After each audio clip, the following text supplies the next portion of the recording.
Wish you happy birthday Rashi. Thank you Rana. Welcome. ಹೊರಗಡೆ ಹೋಗೋಣ.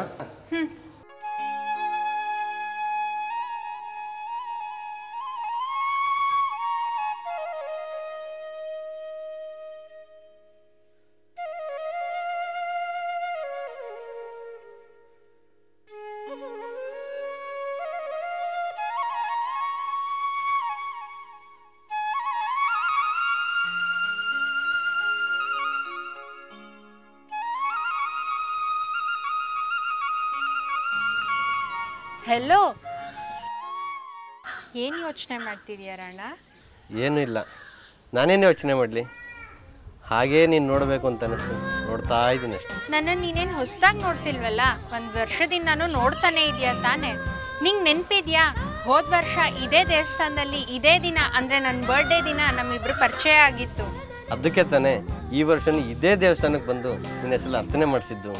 ನನಗೂ ಇದೇ ದೇವಸ್ಥಾನಕ್ಕೆ ಬರಬೇಕು ಅಂತ ಆಸೆ ಇತ್ತು, ನಿನ್ನ ಆಸೆನೂ ಅದೇ ಆಗಿತ್ತು, ಅದಕ್ಕೆ ಬಂದ್ವಿ. ಎಸ್, ದೇವಸ್ಥಾನಕ್ಕೆ ಬಂದಿದ್ದು ಆಯಿತು, ಪೂಜೆ ಮಾಡಿಸಿದ್ದು ಆಯಿತು, ದೇವ್ರ ಹತ್ರ ಬೇಡ್ಕೊಂಡಿದ್ದು ಆಯಿತು. ಹೌದಾ? ಏನಂತ ಬೇಡ್ಕೊಂಡೆ? ಆದಷ್ಟು ಬೇಗ ನಮ್ಮಿಬ್ರು ಮದುವೆ ಮಾಡ್ಸಪ್ಪ ಅಂತ ಬೇಡ್ಕೊಂಡ್ಯಾ? ಖಂಡಿತ ಇಲ್ಲ.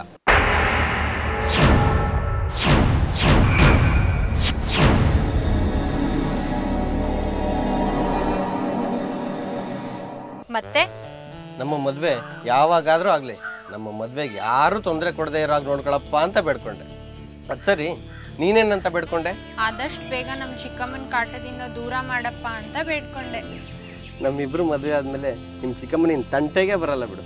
ಅದು ಸರಿ, ನಿಮ್ಮ ತಂದೆ ಹತ್ರ ಈ ಸರಿ ಬರ್ತಡೇಗೆ ಗಿಫ್ಟ್ ಕೇಳ್ತೀನಿ ಅಂತ ಹೇಳಿದ್ದಲ್ಲ, ಕೇಳಿದ್ಯಾ? ಇಲ್ಲ, ಕೇಳಬೇಕು. ಏನು ಗಿಫ್ಟ್ ಕೇಳ್ತೀಯಾ? ಈ ವರ್ಷ ನನ್ನ ಬರ್ತಡೇ ಗಿಫ್ಟಾಗಿ ನಾನು ಇಷ್ಟಪಟ್ಟಿರೋ ಹುಡುಗನ ಜೊತೆ ನನ್ನ ಮದುವೆ ಮಾಡ್ಕೊಡಿಯಪ್ಪ ಅಂತ ಕೇಳ್ತೀನಿ. ಒಂದು ವೇಳೆ ನಿಮ್ಮಪ್ಪ ಒಪ್ಪದೇನೆ ನಿಮ್ಮ ಚಿಕ್ಕಮ್ಮನ ಮಾತಿಗೆ ಮರಳಾಗಿ ನಿಮ್ಮ ಚಿಕ್ಕಮ್ಮನ ತಮ್ಮ ಚೆಲುವಂಗೆ ಕೊಟ್ಟು ಮದುವೆ ಮಾಡ್ತೀನಿ ಅಂತಂದರೆ ಹಾಗೇನು ಹೇಳ್ತೀಯಾ? ಇನ್ನೇನು ಹೇಳೋಕ್ಕಾಗತ್ತೆ, ಆಯಿತು ಅಂತ ಒಪ್ಕೋತೀನಿ.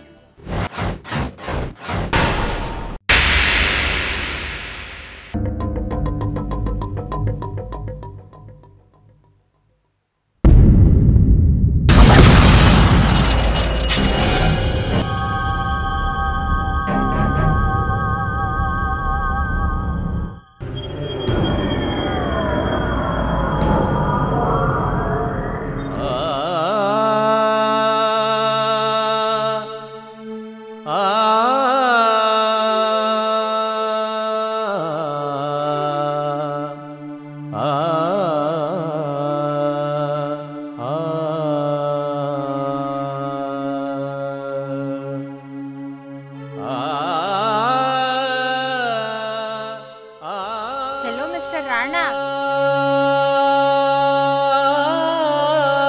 ನನ್ನನ್ನು ನೀನು ಇಷ್ಟೇನ ಅರ್ಥ ಮಾಡ್ಕೊಂಡಿರೋದು?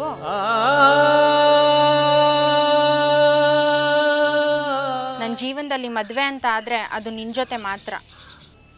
ಒಂದು ವೇಳೆ ನಿಮ್ಮ ಚಿಕ್ಕಮ್ಮ ನಮ್ಮ ಮದುವೆಗೆ ಅಡ್ಡಿ ಮಾಡಿದ್ರೆ, ನಿಮ್ಮಪ್ಪ ಅವ್ರ ಮಾತನ್ನ ಕೇಳಿದ್ರೆ? ನಮ್ಮ ಚಿಕ್ಕಮ್ಮ ಅಡ್ಡಿ ಮಾಡೇ ಮಾಡ್ತಾರೆ, ಆದರೆ ನಮ್ಮಪ್ಪ ಅವ್ರ ಮಾತು ಕೇಳಲ್ಲ. ಅವ್ರಿಗೆ ನನ್ನ ಸಂತೋಷನೇ ಮುಖ್ಯ. ಸುಮ್ಮನೆ ಮಾತು ಹೇಳ್ತೀನಿ, ನಿಮ್ಮಪ್ಪ ಒಂದು ವೇಳೆ ನಮ್ಮ ಮದುವೆಗೆ ಒಪ್ಪಲಿಲ್ಲ ಅಂತಂದರೆ ಆಗೇನು ಮಾಡ್ತೀಯಾ? ನಮ್ಮಪ್ಪ ಒಪ್ಕೊಂಡೇ ಒಪ್ಕೋತಾರೆ ಅನ್ನೋ ನಂಬಿಕೆ ನನಗಿದೆ.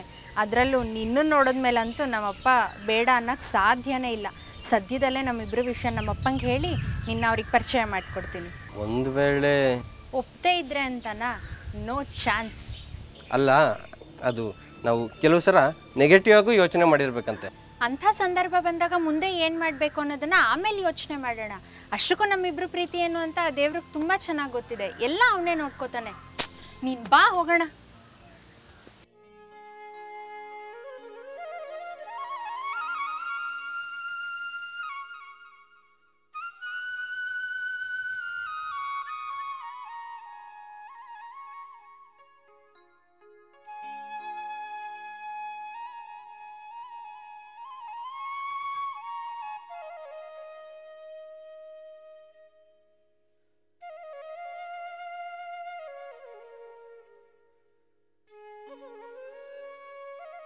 ನಿನ್ನ ಹೆಸರೇನಂದಪ್ಪ?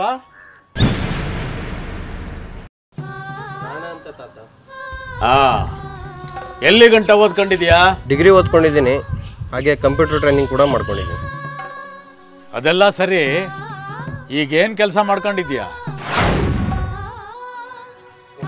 ಫಿಕ್ಸ್ ಮಾಡ್ಕೊಂಡಿದ್ದೀನಿ. ನನ್ನದೇ ಒಂದು ಪುಟ್ಟ ಆಫೀಸ್ ಇದೆ. ನನ್ನ ಹತ್ರ ಒಂದಿಬ್ರು ಹುಡುಗರು ಕೆಲಸ ಮಾಡ್ಕೊಂಡಿದ್ದೆ. ತಿಂಗಳಿಗೆ ಖರ್ಚು ಗಿರ್ಚೆಲ್ಲ ಕಳೆದು ಎಷ್ಟು ಉಳ್ದದು? ಒಂದೊಂದು ತಿಂಗಳು 25,000 ಉಳಿಯುತ್ತೆ. ಒಂದೊಂದು ತಿಂಗಳು ಅದಕ್ಕಿಂತನೂ ಸ್ವಲ್ಪ ಕಮ್ಮಿ ಆಗುತ್ತೆ. ನಿಮ್ಮ ಅಪ್ಪ ಅಮ್ಮ ಏನು ಮಾಡ್ಕೊಂಡವ್ರೆ? ಅವರು ಬೆಂಗಳೂರಿನಲ್ಲಿಲ್ಲ, ತುಮಕೂರು ಹತ್ರ ಒಂದು ಹಳ್ಳಿಲಿದ್ದಾರೆ. ವ್ಯವಸಾಯ ಮಾಡ್ಕೊಂಡಿದ್ದಾರೆ.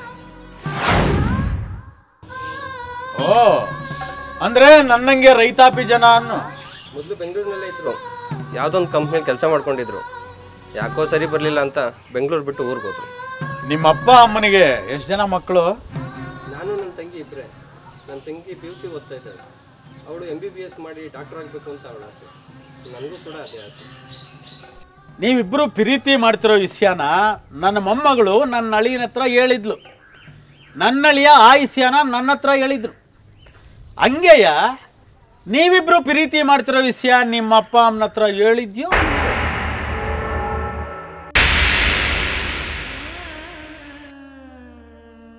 ಜನ್ಮ ಕೊಟ್ಟ ಅಪ್ಪ ಅಮ್ಮನಿಗೆ ನೀನು ವಿಷಯ ತಿಳಿಸ್ಲಿಲ್ಲ ಅಂದ್ರೆ ಹೆಂಗಪ್ಪ?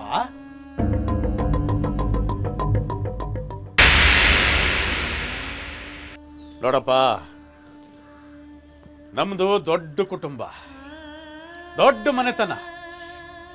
ಸುತ್ತಮುತ್ತ ಹತ್ತಳ್ಳಿಲು ನನಗೆ ಸಂಬಂಧಿಕರವ್ರೆ. ನನ್ನ ಅಳಿಯ ಅಂದ್ರೆ ಇವರಪ್ಪ ಸಾನೆ ಒಳ್ಳೆ ಮನಸ್ಸ. ಅವ್ರ ಒಳ್ಳೆತನ ನೋಡಿ ನನ್ನ ಮಗಳನ್ನ ಅವರಿಗೆ ಮದುವೆ ಮಾಡಿಕೊಟ್ಟೆ. ಗಂಡ ಹೆಂಡ್ರು ಅನ್ಯೋನ್ಯವಾಗಿದ್ರು. ಆದರೆ ದೇವರು ಅದನ್ನು ಸಹಿಸಲಿಲ್ಲ. ನನ್ನ ಮೊಮ್ಮಗಳು 1.5 ವರ್ಷದವಳು ಇದ್ದಾಗ ನನ್ನ ಮಗಳು ಬಸ್ ಆಕ್ಸಿಡೆಂಟ್ನಲ್ಲಿ ತೀರ್ಕೊಂಡ್ಬಿಟ್ಲು.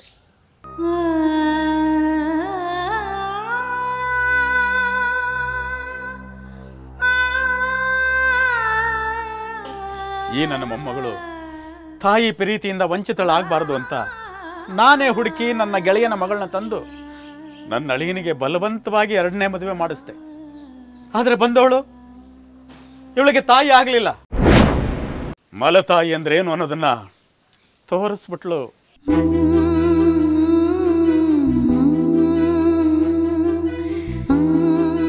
ತಾಯಿ ಸತ್ ಮಗು ಬದುಕಬಹುದು, ಆದ್ರೆ ಬಾಯಿ ಸತ್ ಮನಸ ಬದುಕಕ್ಕಾಗಿಕ್ಕಿಲ್ಲ. ಒಂದು ವೇಳೆ ಬದುಕಿದ್ರು ಅದು ಸುಖವಾದ ಬದುಕಲ್ಲ.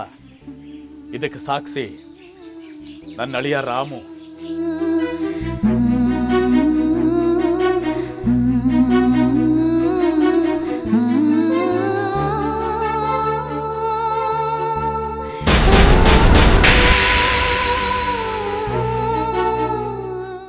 ಅವರು ತನ್ನ ಮಗಳಿಗೋಸ್ಕರ ಆ ಕಾಂಚನ ಅನ್ನೋ ಹೆಂಡತಿಗೆ ಹೆದರ್ಕೊಂಡು ಬಾಯಿ ಮುಚ್ಕೊಂಡು ಬದುಕ್ತಿದ್ದಾರೆ.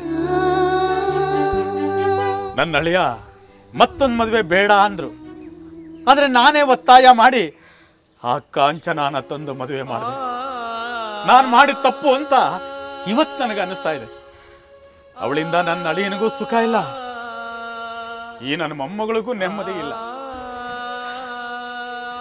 ಈ ನನ್ನ ಮೊಮ್ಮಗಳು ಅಂದ್ರೆ ನನಗೆ ಜೀವ. ಇವಳು ಸಂತೋಷವಾಗಿದ್ರೆ ಈ ಜೀವ ಸಂತೋಷವಾಗಿರುತ್ತೆ, ಈ ಜೀವ ಸಂತೋಷವಾಗಿರುತ್ತೆ.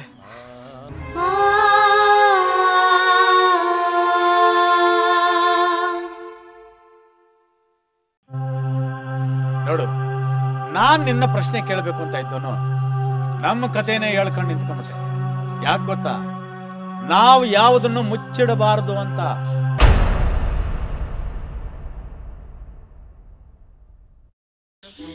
ನೀನು ಇವಳನ್ನ ಇಷ್ಟಪಟ್ಟಿದ್ಯಾ, ಇವಳು ನಿನ್ನ ಇಷ್ಟಪಟ್ಟವಳೆ. ಹಂಗೆಯ ನಮಗೆ ನೀನ್ ಇಷ್ಟ ಆಗಬೇಕು, ನಿಮ್ಮ ಅಪ್ಪ ಅಮ್ಮನಿಗೆ ಇವಳು ಇಷ್ಟ ಆಗಬೇಕು.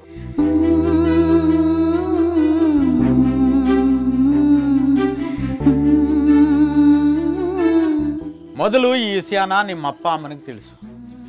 ಸಂಪ್ರದಾಯದ ಪ್ರಕಾರ ಅವರು ನಮ್ಮ ಮನೆಗೆ ಬಂದು ಹೆಣ್ಣು ಕೇಳಿ, ಆಮೇಲೆ ನಾವೆಲ್ಲರೂ ಕೂತ್ಕೊಂಡು ಮಾತಾಡ್ತೀವಿ. ಎಲ್ರಿಗೂ ಸಮಾಧಾನ ಆದ್ರೆ ಒಪ್ಪಿಗೆ ಕೊಡ್ತೀವಿ, ಇಲ್ಲ ಅಂದ್ರೆ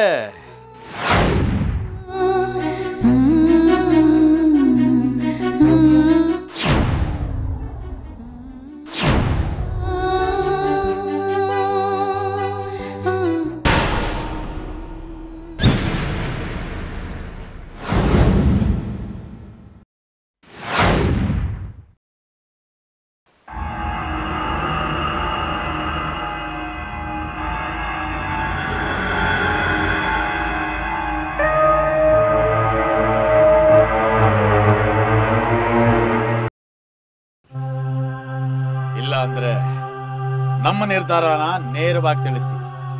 ನಡೀರಿ ಹೋಗವ. ತಾತ ಅದು ಮದುವೆ ಆಗೋದಾದ್ರೆ ಇವ್ರನ್ನೇ ಆಗ್ತೀನಿ ಅಂತ ಹೇಳ್ತೀಯ ಅಲ್ವಾ?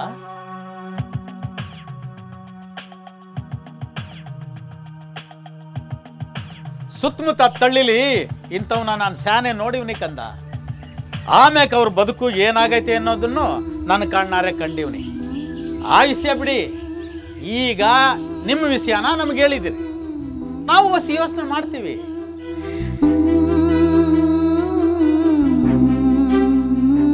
ನದಿ ಹರಿಯೋ ದಾರಿನ ಬೇಕಾದ್ರೆ ಬದಲಾಯಿಸ್ಬೋದು, ಆದ್ರೆ ಹಣೆ ಬರಹನ ಯಾರೂ ಬದಲಾಯಿಸಕ್ಕಾಗಲ್ಲ. ಯಾಕೆಂದ್ರೆ ಯಾರ್ಯಾರ ಹಣೆಯಲ್ಲಿ ಏನೇನು ಬರ್ದಿದೆಯೋ ಯಾರಿಗೂ ಗೊತ್ತಿಲ್ಲ. ಯಾವ ಕಾಲಕ್ಕೆ ಏನೇನು ಆಗಬೇಕೋ ಅದು ಹಾಗೆ ಆಯ್ತದೆ. ಬನ್ನಿ ಹೋಗವ. ಯಾಕೆ ಹಿಂಗೆ ನಿಂತ್ಬಿಟ್ರಿ? ಹೇಳಿದ್ನಲ್ಲ ಯಾವ ಕಾಲಕ್ಕೆ ಏನಾಗಬೇಕೋ ಅದು ಆಯ್ತದೆ ಅಂತ. ಬನ್ನಿ ಬಾರವ್ವ, ಬಾ ಬನ್ನಿ.